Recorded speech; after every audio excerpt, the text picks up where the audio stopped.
So today we're going to talk about, we're just sort of continuing our little tail end of this semester where we're working a lot on options of attack based on this hand control, right? The first half of the semester was a lot of, I get this hand control, he breaks the hand control, and I use that as my opportunity to attack. This latter half is a lot of, he's not really aiming to break this grip. He's maybe recognizing that by me pulling this up that I'm trying to trick him into extending his arm. So at this point, we had our extension, catch the arm behind the back, shoulder lock. We had getting the Kimura grip, and getting to our arm bar. Today we're going to take advantage of him making, for the most part, all the right decisions. So let's turn a little bit this way. Perfect. So I'm in this position, and John's going to start making the right calls. He's going to make it to the underhook side and start escape. And now, I want to note a very specific thing there. You see how John went really high up to make that escape happen? You guys see that? If you guys look at this point, if I were to try to step over to the full mount, it would be quite awkward. His hips are quite far away from mine. What's going to happen if I try to make this transition is he's absolutely either going to just turn into me and get on top. He's going to turn into me and get on top. And now I'm stuck in my guard. Or he's absolutely going to, at very least, claim the half guard, right? So on occasion, we're going to end up in a situation where if they escape correctly enough from this back mount, the claiming the mount is not going to be accessible.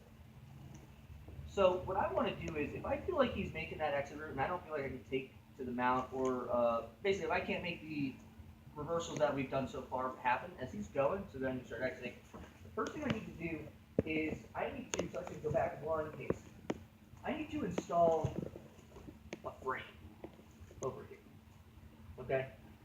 So same Kimura grip we worked for that arm bar, right? I want to stifle his path. So let's say we go back. This would also be if I wanted to funnel him in that direction. So let's say he starts making that exit, boom, catch here, he's clearing my legs, he's getting his back to the floor, right? Now we talked about the arm bar if he comes up, but let's say he doesn't come up, he's just trying to get his back to the floor, right? Right. So this is the position we're working to aim to. Let's go back one more time. So I'm here, pick up the blade of the hand. He starts putting it, like he puts his weight on me, so I get my frame in place. And as he clears this bottom hook, what I'm going to do is pick up, catch his arm with my leg, and secure the crucifix. Does that make sense, guys? Now, how accessible this arm is to me is somewhat of on a scale between how loosey-goosey he leaves it out there and how gummy my hips are. Meaning, if he's just like, as he's exiting, just leaves it like really like right out there, I'm going to step over and gobble it right away. If it's really tight against his body, then I might want to stomp at the wrist and claim it. Does that make sense, guys? I can also, let's say it's back in, let's say you're holding it tight. If I can't stomp his wrist away, I can also like try to notch on the elbow and like thread through. We'll call that the least optimal situation. Always breaking a grip at the elbow is weaker than breaking a grip at the wrist, but it is what it is. So just one more time through that transition. I was here, I had my seatbelt, or I had my wrist control. He starts to exit. So as he's clearing this bottom hook, I secure this grip. Right now, he would theoretically try to turn into me, get to his knees, right? But as we demonstrated, we have our armbar attack from that. So he's smart. He doesn't want to get armbarred, so he's putting his back to the floor. So I'm scooping and collecting the arm. Does that make sense so far, guys? We're getting to the crucifix. So let's scoot a little bit this way, John. Now, from the crucifix, I have basically, let's go right to it, yep. I have a lot of different options, okay? The first, most obvious one is I can immediately start attacking this collar.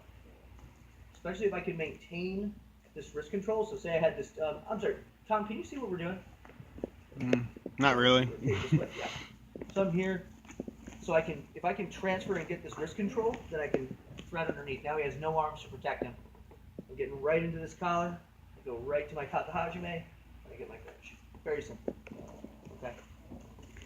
But the other, and pretty much any choke is accessible at this point. Maybe outside of like a clock choke would be kind of weird.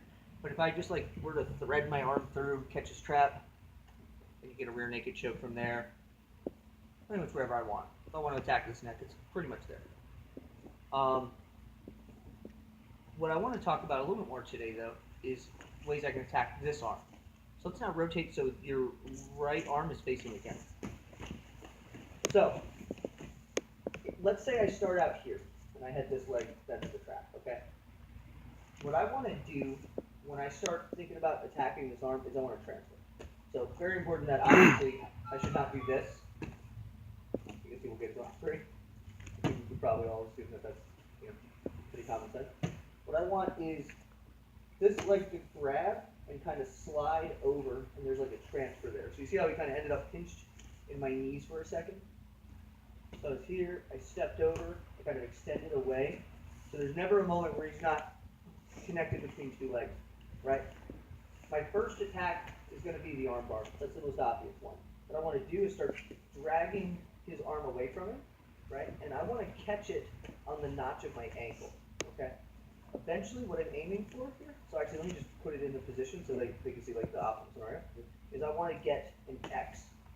The X can pretty much be whichever direction, yeah, you can see it starts to get pretty tight, right? Just want to get an X over his wrist, right? So if he's like, let's say we're defending, so you got your hand kind of more like face the inside, I want to drag that wrist away from you and start working it in. I can do some feet transferring, and eventually I want to make an X over the wrist, and I just sort of hip up for that arm bar. Just start grabbing. The farther away from his body I can get it, yeah, the tighter that arm's going to get. Be easy on this one, guys. You can tear someone's arm apart pretty bad with this. And I pretty much have, oh, you're going to do it. Okay.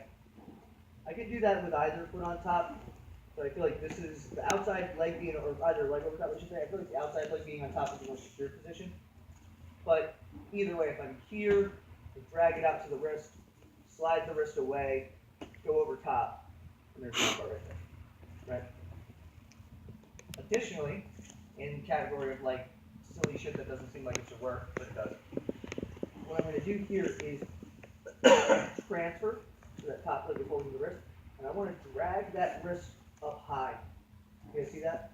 So if John, like, pull your arm through, please. Very difficult, right? From here, I'm going to take my knee and just start walking it up, and just hit him with an Americana right there. You could do this two ways. I mean, like, I could just use my knees as like a rotational device, okay? But I kind of like to keep this pin and then just walk that foot up. Let's see how that helps. So let's see. We get shoulder bad. Charlotte, I mean, I like Charlotte's shoulders are also bad.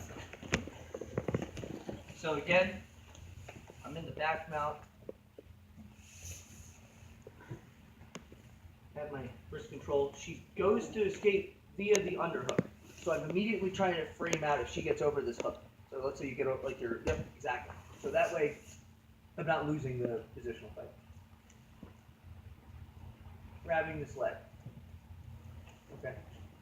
So I'll actually say, I'll even say, honestly, probably the arm bar is better with this inside leg to lead with, so we'll do that. So let's say I caught the inside leg, or I transfer. I want to slide up to the wrist. I want to turn it out towards the shoulder. I want to step over and make an X. And I just want to keep, yep. It's like, it seems like the thing should be to just push down and pick up. You know, Charlotte, that's not really there, right? But the more that I take it this way, yeah, that's where the finish is coming from, right? Additionally, let's say I don't feel like that's happening. Maybe she shifts her wrist to face this, like, yep. I'm going to catch. I want to walk that up high. And my goal is to keep my foot on the floor. So if she tries to like get her arm free, it should be very difficult. Knee slides up and just, you see, I'm just literally sliding my knee up to get that finish. Also, again, Tom, can you see what's going on over here with the collars? You see the neck?